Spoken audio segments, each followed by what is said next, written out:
नमस्कार भारत ब्यूरोक्रेसी पाठशाला में आपका हार्दिक स्वागत है। Dear friends, today we are going to study geography. Now this is lecture 101. We will cover about universe, planet, revolution, dwarf planet and lithosphere. These topics we will cover in this lecture.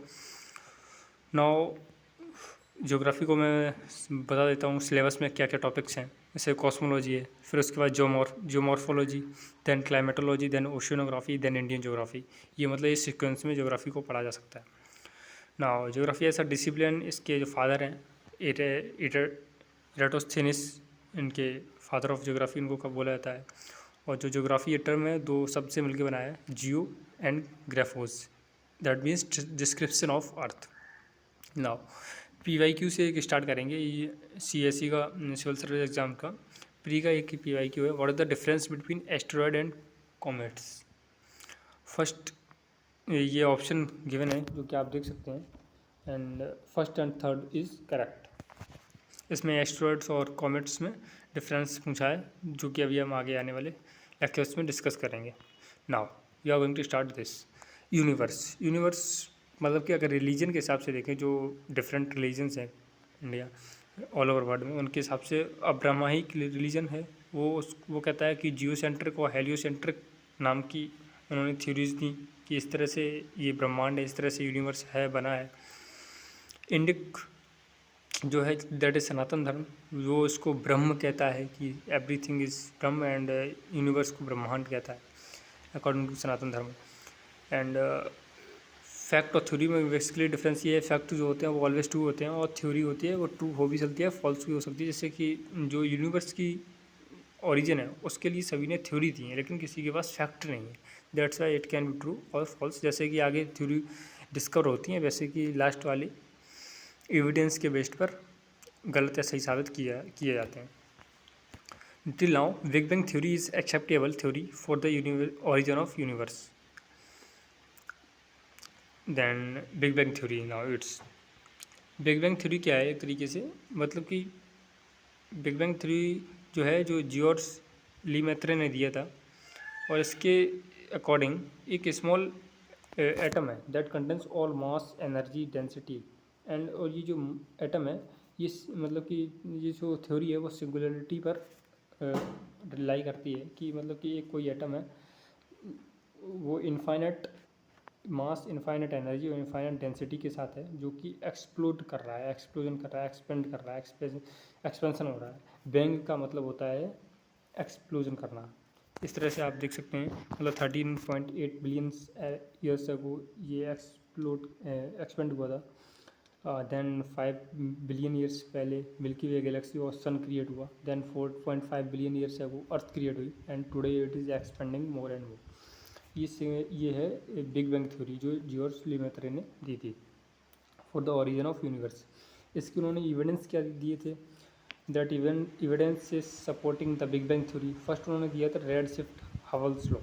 So we know galaxies are moving far away from each other, मतलब उन्होंने इस तरह से दिया था कि जो galaxies हैं वो एक दूसरे से दूर हो रही हैं, जो डिफरेंट गैलेक्सीज हैं वो एक दूसरे से दूर हो रही हैं, जिसकी वजह से यूनिवर्स एक्सपेंड कर रहा है।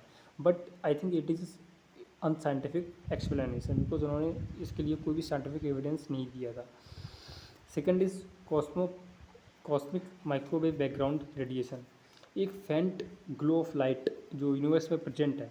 तो उन्होंने ये बोला था कि ये जो है जो ग्लो ऑफ लाइट है, ये जो चमक है यूनिवर्स में, ब्रह्मांड में, ये बिग बैंग जो इवेंट हुआ था, मतलब एक्सप्लोजन हुआ था, एक्सपेंशन हुआ था, उसका जो लेफ्ट ओवर रेडिएशन है वो है ये। तो हम मान सकते हैं कि हाँ कभी बिग बैंग हुआ होगा, मतलब कि बिग बैंग इवेंट अकर हुआ होगा। तो उन्होंने इस तरह से ये दो एविडेंस दिए थे अपनी थ्योरी को प्रूव करने के लिए, but these are not scientific.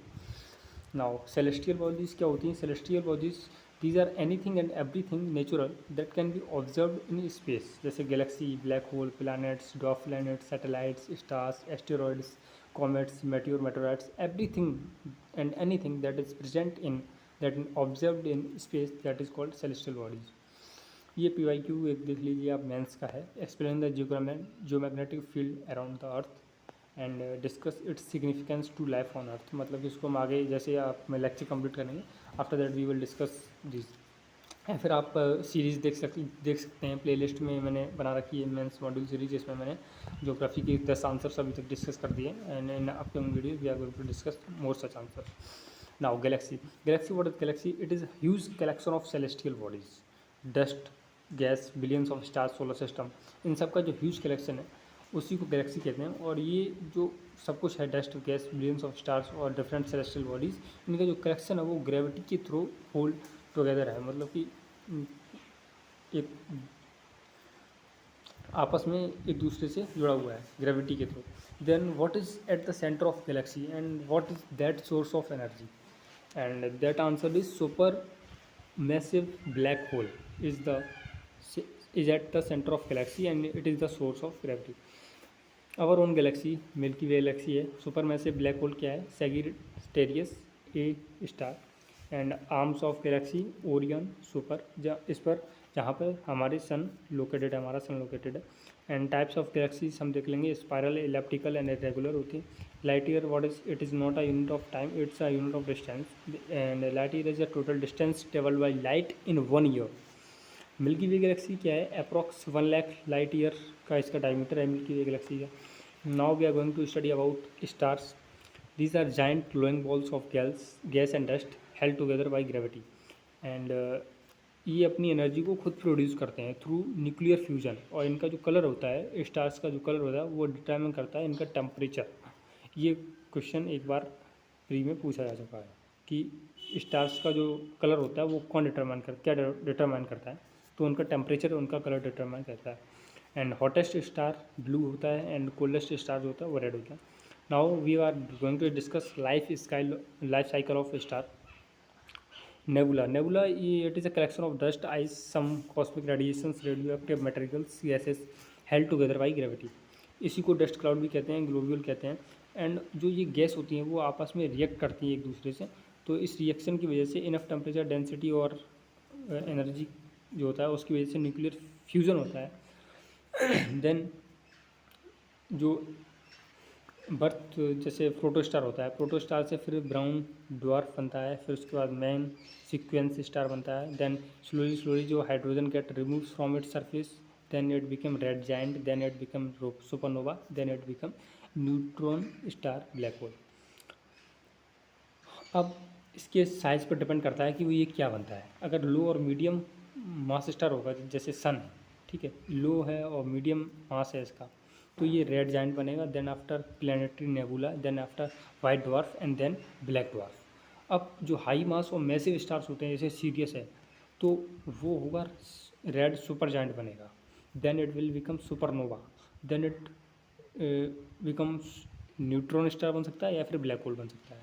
जो ब्लैक होल होता है that is dead core of star. And neutron star, it is due to reaction between electron and proton convert to neutron full of neutrons. Then ये जो जो लो medium star, serious और सन जो इसी category में आती है, ये मेन सीक्वेंस स्टार की कैटेगरी में आते हैं।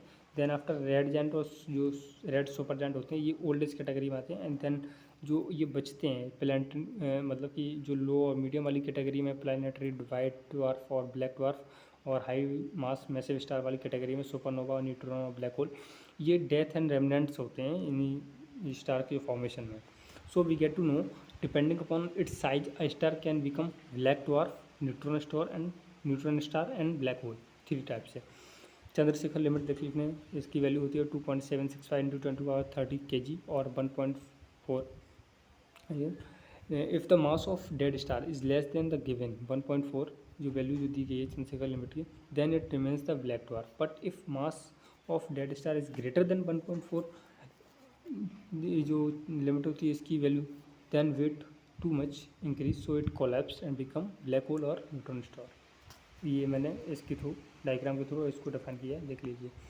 Then we will discuss about constellation. What is constellation? These are group of star with a constant shape, that is Ursa Major, Orion, Hunter, Ursa Minor, later Bear. Visibility of a particular constellation depends upon the time and location. अभी तक 88 officially recognised किए गए हैं constellation. Then black hole, black hole क्या है? It is a dead star, it absorbs the light so illuminated around. और जो black hole होता है, जो बीच में होता है, बट इसके आसपास जो एक बाउंड्री होती है कि एक हॉरिजन लाइन होती है जहाँ पर सब कुछ जाते ही स्केप हो जाता है, नथिंग कैन यू स्केप, वहाँ पे एब्जॉर्ब हो जाता है, ठीक है, वहाँ से स्केप नहीं हो सकता, उस लाइन को कहते हैं इवेंट हॉरिजन। एक क्वेश्चन भी पूछा था, if black hole is present in galactic centre of the Milky Way galaxy then why it is so bright, bright क्यों है? क्योंकि जो एब्जॉर्ब लाइट जो एब्जॉर्ब करता है उसकी वजह से इसका जो ऑल ओवर अराउंड होता है वो इल्यूमिनेट हो जाता है। Then we will talk about solar system. Solar system के लिए डिफरेंट थ्योरीज दी गई हैं डिफरेंट फिलोसफर्स और साइंटिस्ट के द्वारा, जैसे गैसियस हाइपोथेसिस थ्योरी दिए कांत ने 1755 में, नेबुलर हाइपोथेसिस लैप्लासियन ने 1796 में, प्लैनेटेसिमल हाइपोथेसिस चैम्बरलिन ने 1905 में, tidal hypothesis of Jeans and Jeffrey in 1919, binary star hypothesis, ये भी इंपॉर्टेंट है हाइपोथेसिस, बाइनरी स्टार हाइपोथेसिस 1937 में, सुपरनोवा हाइपोथेसिस ऑफ हॉयले 1946। ये PYQs हैं प्री के, ये आप देख लीजिए। These are two PYQs. Now we are going to discuss more such lectures in our upcoming videos of geography. Thank you.